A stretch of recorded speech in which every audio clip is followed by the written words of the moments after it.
It's Coach Josh here talking to you about goal setting once again. And when it comes to setting goals, there are two things that are going to pop up and get in your way. One of them is your ego. And this ego manifests itself in many different ways. And one of the ways it does is says, basically, I already have the thing that I'm striving for, so I actually don't need to set a goal at all. And that's a really subtle, nifty trick that your ego pulls on you that keeps you from actually having to try hard. The other thing your ego can do for you is it can say things like, well, I'm not quite ready yet for that goal, or I don't deserve it. And that's a little bit different. And this is classically sort of presented in the gym by people saying, oh, when I'm in really good shape, or when I get in a little bit better shape, I'll come into the gym and work out more. So this idea that you got to be in shape to get in shape. It's like you got to have money to make money. Well, it's kind of true, but the barrier to entry is a lot lower than people think. And the gym is designed to get you in shape, which is the place that you would do that at, with accountability and commitment and all that stuff. And I'm reminded of a quote from the book Resilience by Eric Greitens, and he says, it's not your goal to begin in a noble place, but to end in one. And that basically means that you don't have to be a golden boy. You don't have to be perfect to start. Zig Ziglar would say, you don't have to be great to start, but you have to start to be great.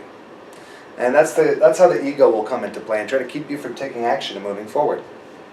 And the second thing is that people get a little distracted when it comes down to the specifics of their goal setting. And you can talk about SMART goals all day long. In fact, I've got a video on how to set fitness goals, and I'm going to link it below this video so that you can tie those two together. But the goal is not so much a thing that it doesn't have to be specific and measurable and actionable and all those things. I set really huge, lofty goals, and they're like a North Star, and they're more about who I want to become rather than the things I want to have. Now there are metrics involved in that. I want to make money. I want to get in. I want to have a huge bench press, and I want to be in really good shape.